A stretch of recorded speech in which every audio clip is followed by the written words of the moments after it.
Deux chiffres s'entrechoquent à Galgouli. 0 hier, 64 000 passages en un mois aujourd'hui. À la place d'un no man's land poussiéreux, un poste solaire et biométrique prétend tenir une frontière entière par la lumière et les données. Comment ce rectangle de béton peut-il vraiment changer un pays, même sous l'œil intransigeant d'Ibrahim Traoré, obsédé par la reconquête des marges? Si cette expérience tient bon au bout du monde, alors la carte du Burkina Faso et peut-être du Sahel pourrait se lire autrement. Galgouli n'offre pas seulement un bâtiment neuf, il propose une promesse mesurable dans une région où les engagements se défont souvent plus vite que la poussière ne retombe. La possibilité d'une frontière qui protège et sert, un bénéfice concret formulé en une idée simple. Un poste qui fonctionne chaque jour vaut davantage qu'un discours de 10 minutes. Mais cette promesse repose sur un fil ténu. Maintenir la présence, empêcher l'effritement, transformer un prototype isolé en preuve durable. Le risque, lui, est double. D'une part, l'infrastructure pourrait échouer sous la pression, technique, sécuritaire ou politique, renouant ainsi avec des décennies d'abandon. D'autre part, si elle réussit vraiment, elle redéfinira les attentes des habitants. Demander l'eau, la lumière, les données fiables, la stabilité quotidienne. Et c'est précisément là que réside l'enjeu. Quand un État revient dans un lieu oublié, il ne peut plus repartir sans briser la confiance qu'il a commencé à reconstruire. Galgouli n'est donc pas un simple poste, c'est un test de sincérité nationale, un point où l'espoir devient exigeant. Dès les premières semaines suivant l'ouverture, un chiffre a tout bousculé. Plus de 64 000 mouvements enregistrés, là où il n'y avait auparavant qu'un vide administratif. Et derrière ce nombre, un second révélateur.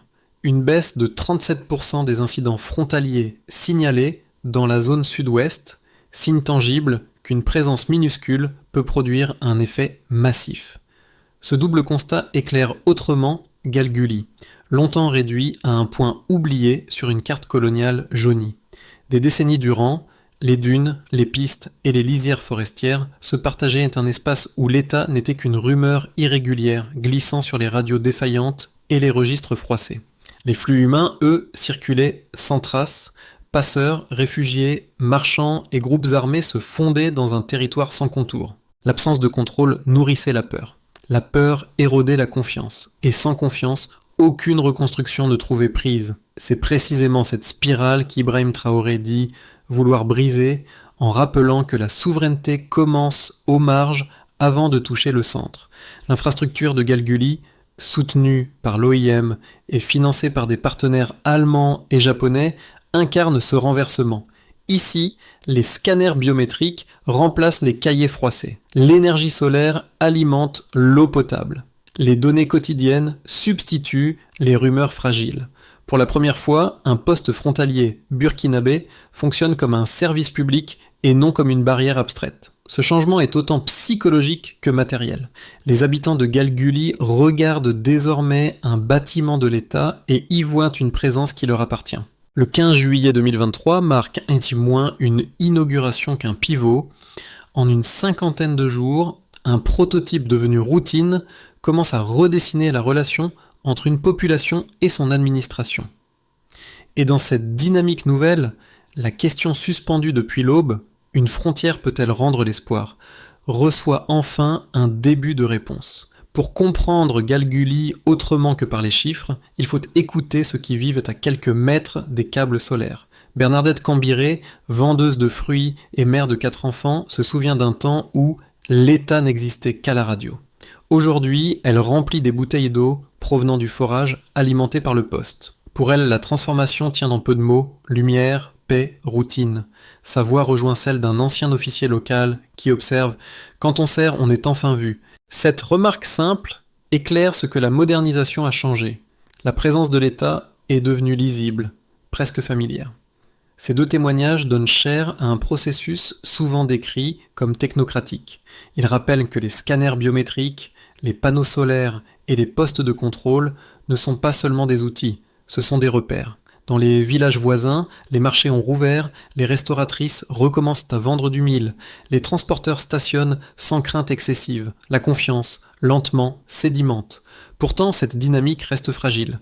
Le symbole attire les rumeurs. Espionnage étranger, façade importée, dépendance masquée.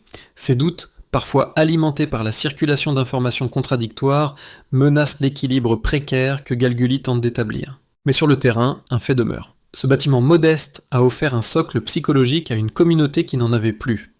Là où la peur servait d'autorité, la routine sert désormais de fil conducteur. Et c'est peut-être là que se joue l'enjeu essentiel. Une présence continue peut-elle vraiment inverser une trajectoire de 20 ans de vide? Un poste peut-il suffire à réparer une marge? Avant Galguli, la frontière n'était qu'une ligne poreuse où la poussière faisait office de loi. Après l'ouverture du poste, cette continuité silencieuse a été brusquement interrompue par un protocole clair. Contrôle, enregistrement, circulation ordonnée. Ce basculement n'a pas été seulement matériel, il a modifié l'atmosphère même des lieux, passant d'un flux invisible à une présence adulte qui observe, note et assume son rôle. Le 15 juillet 2023, au milieu d'un Sahel écrasé par la chaleur, le cliquetis des scanners biométriques a remplacé les saluts approximatifs. Soldats, ingénieurs et habitants se tenaient côte à côte, découvrant un bâtiment qui promettait de renouer avec une forme de normalité institutionnelle. Les câbles, brillant sous le soleil, semblaient tracer une artère neuve dans un paysage longtemps laissé à lui-même. Sous la directive d'Ibrahim Traoré, le message était sans ambiguïté. L'État revient, et cette fois, il reste. Les premières heures ont apporté leur lot de surprises. Les mototaxis, habitués à passer sans être vus, ont dû présenter leurs identités. Les commerçants ont enregistré leurs marchandises. Les familles venant du Ghana ont réalisé que la traversée demandait désormais un passage structuré. Rien de spectaculaire en apparence, mais c'est ce genre de détail qui marque une rupture durable. Un État commence souvent par un bureau qui fonctionne. Quelques semaines plus tard, la rumeur a pris le relais des applaudissements. Des voix anonymes dénonçaient un poste contrôlé par l'étranger, d'autres affirmaient que les panneaux solaires servaient de relais d'espionnage.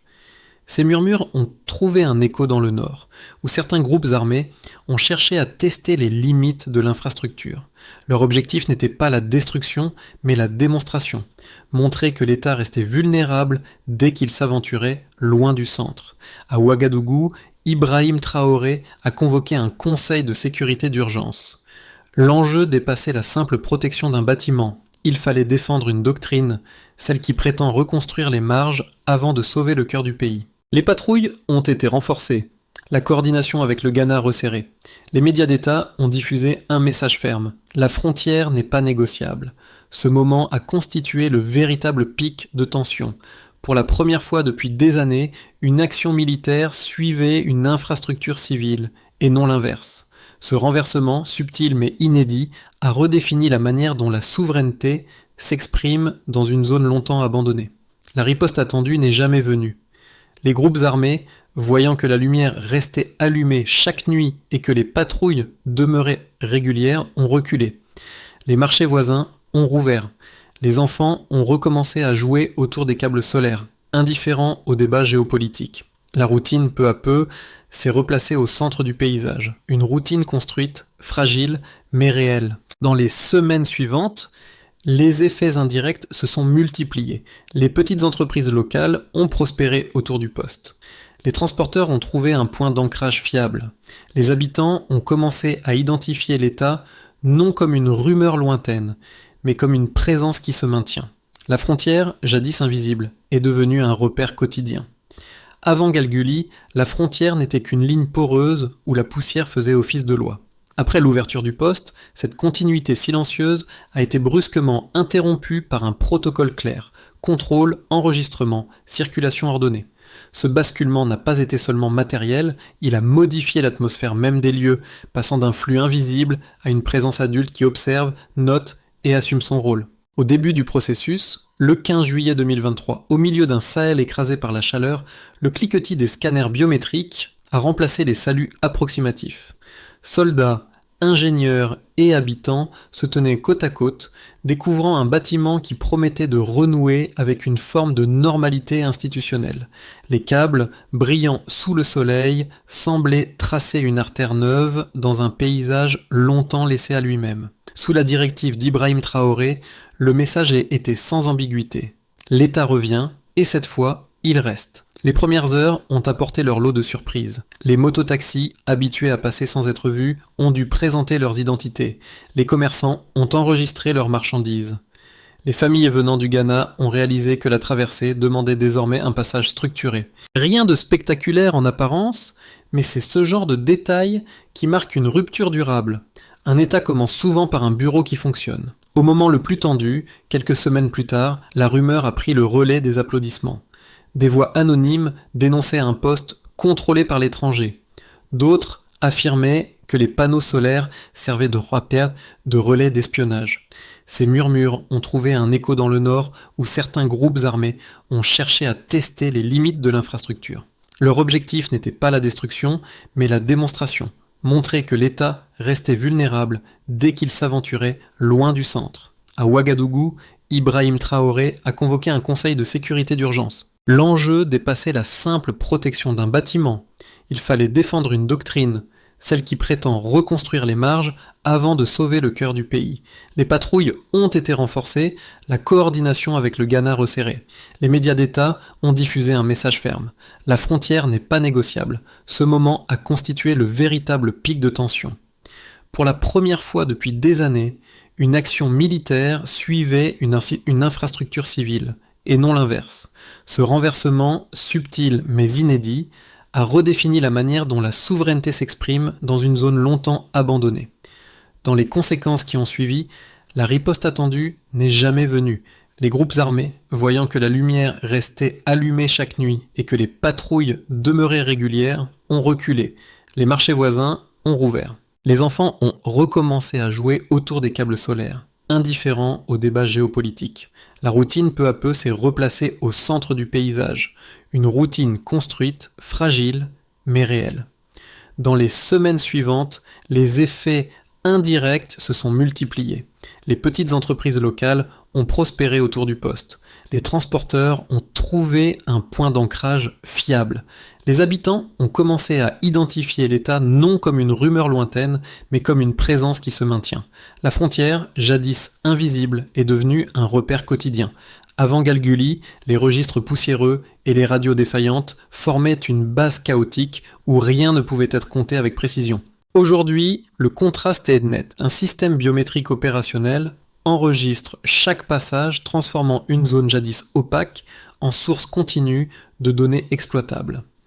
Cette transition du néant chiffré vers la mesure régulière sert de fil conducteur à l'évaluation réelle de l'impact du poste. Le premier indicateur est massif, plus de 74 000 traversées enregistrées en un mois. Ce volume, inédit pour un site frontalier longtemps considéré comme secondaire, révèle une circulation qui existait déjà mais demeurait invisible. La donnée lui donne désormais une existence institutionnelle. Ces chiffres rendent les flux enfin visibles et donc gouvernables. Le second indicateur change la perspective. Une baisse de 37% des incidents frontaliers a été observée dans la zone sud-ouest depuis l'ouverture du poste. La diminution ne provient pas d'une militarisation accrue, mais d'une présence ordonnée et prévisible. La visibilité régulière réduit les opportunités d'abus sans recourir à la force. Le troisième indicateur touche au tissu humain. Plus de 200 emplois directs et indirects ont été créés autour du poste. Dans une localité où l'économie formelle était presque inexistante, ce chiffre représente un socle de stabilité inattendu. Chaque poste de travail ancre la frontière dans la vie quotidienne des habitants. Ces trois mesures ne suffisent toutefois pas à saisir la portée complète du projet. Elles doivent être replacées dans un cadre où l'absence d'État avait créé une économie parallèle, un espace sans contour où les trafics prospéraient enfin. L'arrivée de l'infrastructure, alimentée par l'énergie solaire et adossée au système de l'OIM, produit un effet de normalisation progressive. Les mouvements deviennent traçables, les dialogues administratifs plus réguliers, les procédures plus claires. Ibrahim Traoré insiste souvent sur l'idée que la sécurité n'est pas un produit importé, mais une construction sociale. Les données recueillies à Galguli lui donnent un terrain concret pour étayer cette position. La présence technique, si elle est continue, crée un environnement où les comportements se modifient par ajustement plutôt que par contrainte. Au-delà des chiffres, les effets se manifestent aussi dans la perception. Les habitants déclarent se sentir plus en sécurité, non pas parce que les dangers ont disparu, mais parce qu'ils voient des uniformes, des câbles allumés, un forage qui fonctionne, un bureau qui reste ouvert. Le lien symbolique entre État et population se réactive à travers une série de gestes opérés quotidiennement. Enregistrer un passage, vérifier un document, demander une information, puiser de l'eau. Ces gestes ordinaires, répétitifs, rassemblent ce que les analystes appellent souveraineté de proximité. Et si Galguli continue de fonctionner sans interruption, ces fragments de routine pourraient constituer le véritable socle d'une stabilité durable. Deux lectures opposées entourent Galguli et chacune possède une cohérence interne qu'il faut reconnaître avant de la confronter. La première, portée par les partisans du projet, affirme que le poste représente une avancée rare dans le Sahel, une frontière fonctionnelle, gérée localement, capable de produire des données fiables tout en améliorant la vie quotidienne. Pour eux, les 64 000 passages enregistrés en un mois et la baisse de 37% des incidents frontaliers démontrent qu'un État présent, même modestement, change la donne. Cette vision met l'accent sur la souveraineté opérée depuis le terrain, là où les infrastructures deviennent des preuves plutôt que des symboles. La seconde lecture, nourrie par les critiques, souligne la dépendance persistante aux financements extérieurs. Allemagne, Japon, OIM.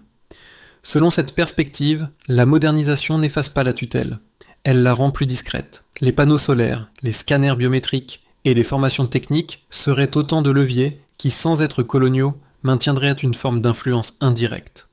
Cette école de pensée voit dans Galguli un laboratoire, africain en façade, international dans ses fondations.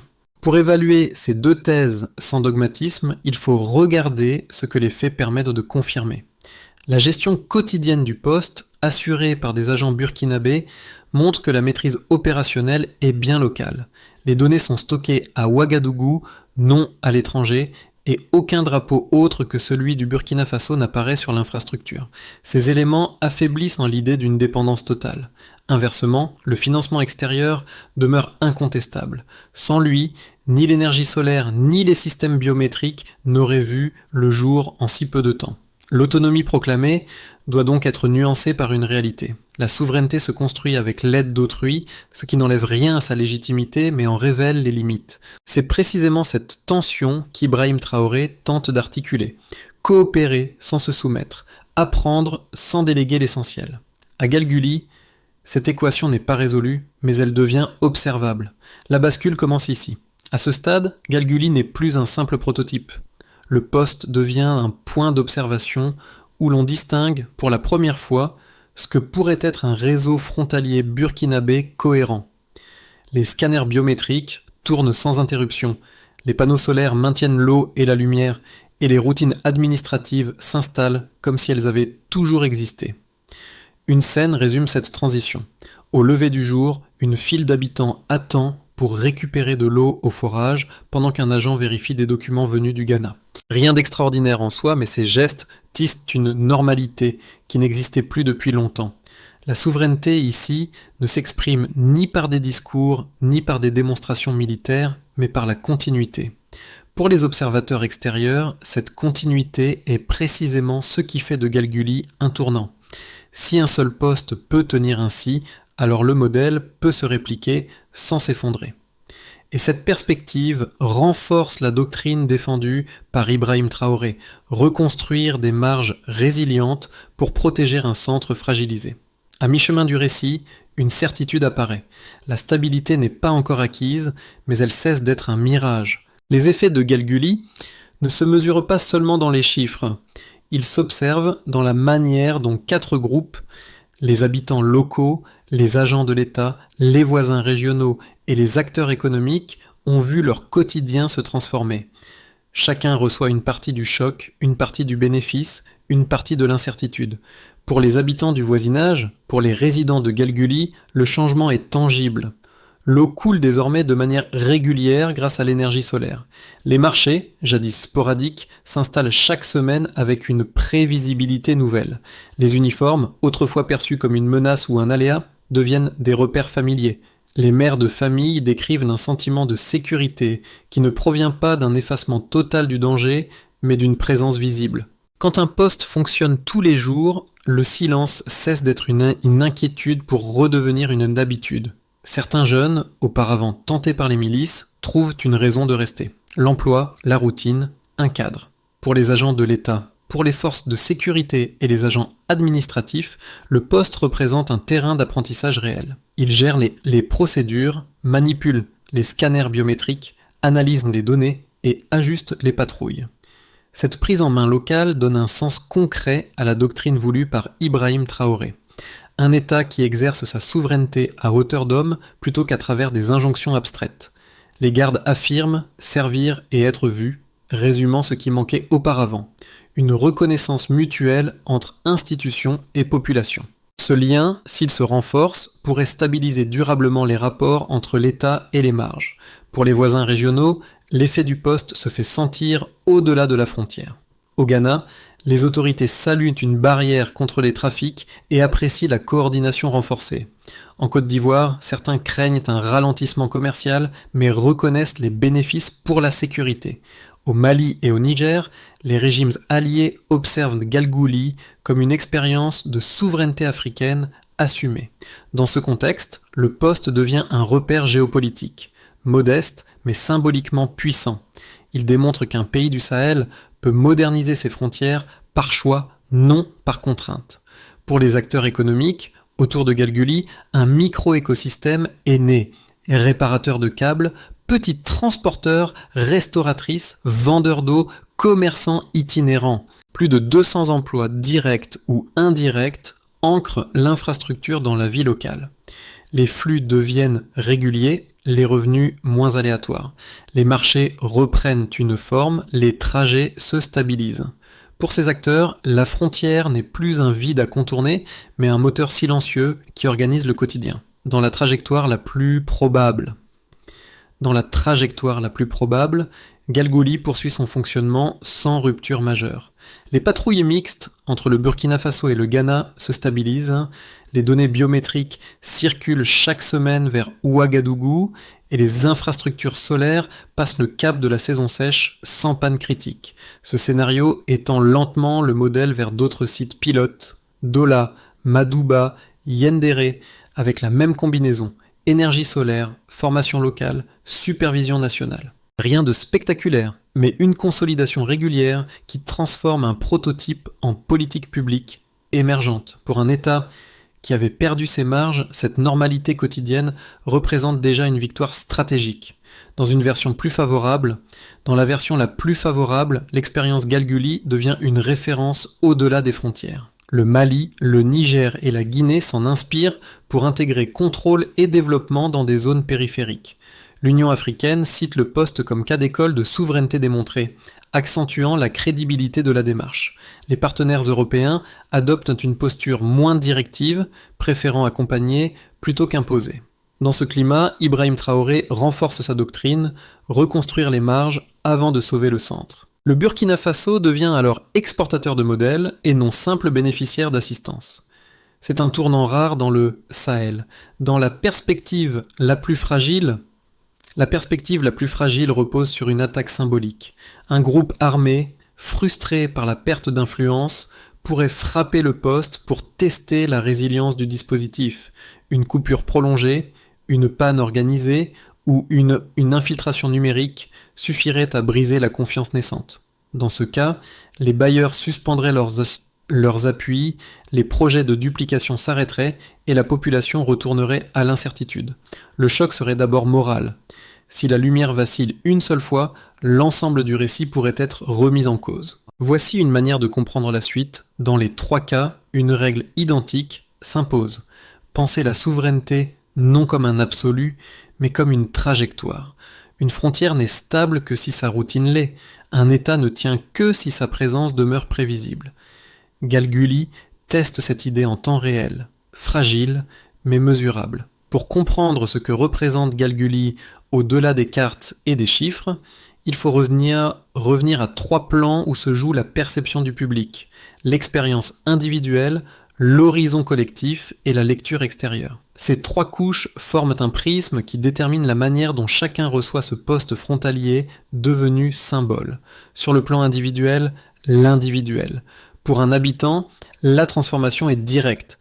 Marcher jusqu'à un forage qui fonctionne, voir la lumière rester allumée, présenter une carte d'identité à un agent qui connaît son nom. Ces gestes ordinaires, insignifiants ailleurs, deviennent ici la preuve que la fragilité n'est plus seule à gouverner. Ils rétablissent un lien intime entre une personne et une institution qui ne se dérobe plus. Sur le plan collectif, le collectif. Pour la communauté, Galgouli apporte une cohésion nouvelle. Les marchés se stabilisent, les trajets deviennent prévisibles, les rumeurs perdent de leur emprise. Le fait de voir un uniforme chaque matin, non comme une menace mais comme un repère, crée une forme de confiance partagée. On raconte que la frontière vit, et cette phrase résume un état d'esprit qui manquait depuis des décennies. Du point de vue extérieur, le regard extérieur. Pour les observateurs internationaux ou les citoyens d'autres pays africains, le poste incarne une question plus large. Un État du Sahel peut-il se reconstruire à partir de ses marges ? La doctrine défendue par Ibrahim Traoré donne à cette interrogation un terrain concret. Galgouli n'est pas perçu comme un miracle, mais comme une démonstration. Une frontière n'a pas besoin d'être massive pour être crédible. Elle doit simplement fonctionner, jour après jour, sans s'éteindre. Pour que Galgouli passe du statut de prototype à celui de politique durable, il faut une méthode claire. Pas des slogans, mais une mécanique. Qui agit, comment, et selon quel marqueur mesurable. La doctrine portée par Ibrahim Traoré insiste sur cette logique, une souveraineté qui s'évalue par la constance, non par les annonces. Voici le chemin minimal qui peut tenir dans les 12 prochains mois. D'abord consolider, maintenant quotidiennement. Les équipes locales doivent assurer le fonctionnement continu, maintenance solaire, suivi des scanners, relevé de données chaque semaine. Le critère simple, 0 interruption non planifiée pendant 30 jours consécutifs. Cette stabilité technique est la base de tout. Ensuite, répliquer, d'ici 2025. Le ministère de la Sécurité identifie 12 postes potentiels. Dola, Yendéré, Madouba et d'autres zones où les marges se sont effacées. Chaque nouveau site reprend le triptyque. Énergie solaire, plus biométrie, plus emploi communautaire. L'indicateur, ouverture de 4 nouveaux postes pleinement opérationnels dans les 12 prochains mois. Puis encadré, tous les trimestres, un audit OIM vérifie le respect des normes, protection des données, usage des dispositifs, contrôle non abusif. Le gouvernement publie ses rapports pour créer une transparence qui rassure autant les habitants que les partenaires. La mesure clé, aucun incident grave de gestion des données. Par ailleurs ancré chaque jour dans les villages. Il s'agit de transformer la sécurité en routine visible. Un bureau ouvert, une lumière stable, un agent reconnaissable. Le test, les habitants déclarent se sentir en sécurité sans y penser, ce qui marque le passage d'une intervention à une habitude. Enfin, relié avec les voisins, avant la fin de l'année. Burkina Faso, Ghana, Côte d'Ivoire, mise en place de corridors conjoints, échange de données non nominatives, patrouille coordonnée. L'indicateur, baisse continue des incidents transfrontaliers dans les 3 zones concernées. La scène de Galgouli revient souvent en mémoire. Bernadette Cambiré, ses bouteilles alignées, l'eau puisée au forage solaire installé à quelques pas du poste. Ce geste simple, presque banal, est devenu le symbole silencieux d'une frontière qui ne se contente plus d'arrêter ou de filtrer, mais qui sert et soutient. C'est ce motif, aperçu dans P4, qui boucle aujourd'hui le récit, une infrastructure qui respire avec ceux qui l'entourent. Chaque jour, les câbles solaires ronronnent doucement, les uniformes saluent, les enfants jouent à l'ombre du drapeau. Et l'idée qui se dessinait dans les premières semaines s'affirme. La souveraineté n'est pas une abstraction, mais une proximité. Ibrahim Traoré l'a souvent répété, mais c'est ici, dans ce lieu longtemps oublié, que ces mots prennent une texture réelle, celle d'une lumière qui reste allumée. La force de Galgouli tient moins à sa nouveauté qu'à sa constance. Un poste frontalier ne change pas un pays en un seul geste, mais il peut réapprendre à une communauté qu'elle n'est pas seule. À Galgouli, rien n'est grandiose, rien n'est spectaculaire. Pourtant, chaque détail, un panneau solaire qui vibre, Une file d'habitants au forage, un uniforme qui salue, raconte une idée rare. La stabilité peut naître d'un lieu oublié, pourvu qu'elle soit entretenue jour après jour. Ce poste frontalier modeste a montré qu'une frontière n'est ni une barrière ni un mirage, mais un espace vivant où se tisse une relation entre un État et ceux qu'il protège. Si vous suivez ce récit jusqu'ici, c'est peut-être parce qu'il dit quelque chose d'essentiel sur les marges, sur les débuts fragiles, sur ces endroits qui semblent insignifiants jusqu'au moment où ils changent un pays. Galgouli n'est pas un modèle parfait, il n'existe pas, mais c'est une invitation à regarder différemment ce qui commence petit, lentement, sans bruit.